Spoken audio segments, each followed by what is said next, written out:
When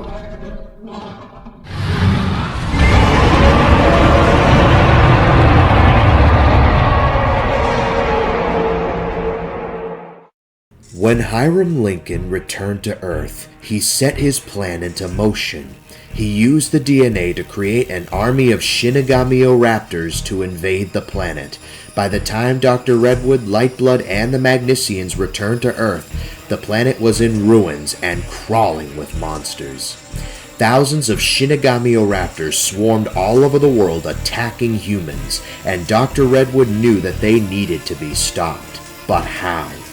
It wasn't like back on Magnus where they only dealt with about 20 of them. Now there were closer to 20,000.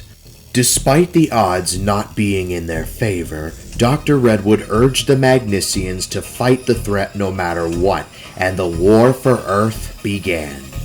As they were fighting the Shinigamioraptors, one of the Magnusians noticed that every raptor they kill morphs into a human. The Magnusian explained the situation to Dr. Redwood, who immediately realized that the hybrids weren't monsters, but Magnusians.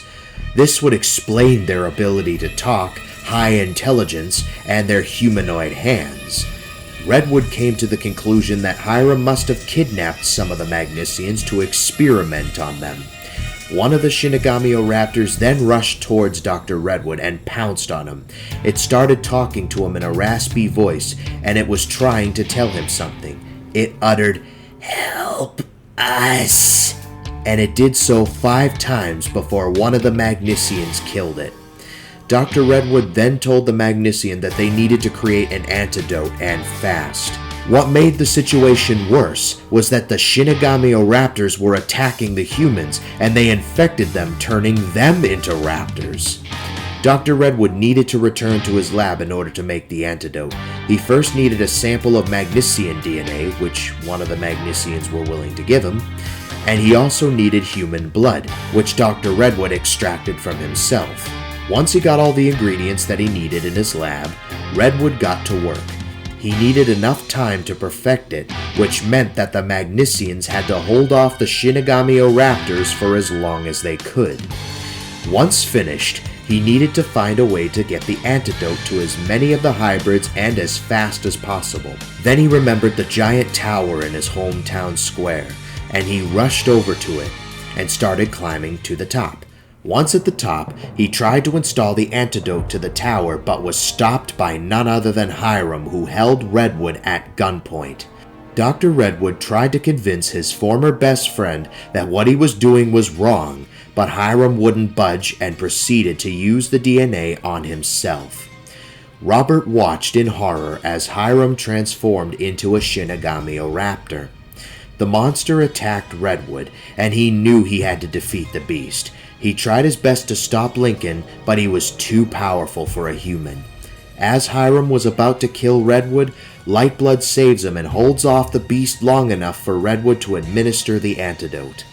He activated the tower, and the antidote was administered all around the globe, transforming all of the hybrids back into humans/Magnusians.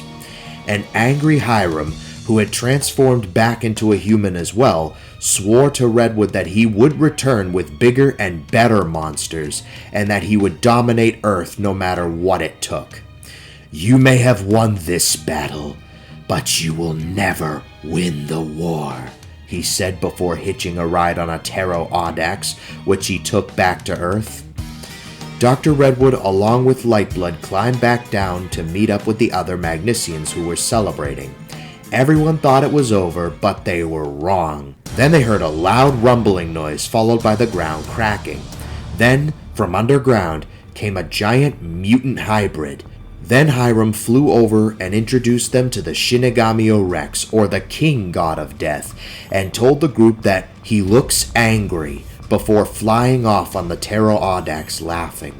Lightblood immediately attacked the dinosaur, followed by the Camoraptors, but even with their combined efforts, the Shinigamioraptors was too strong.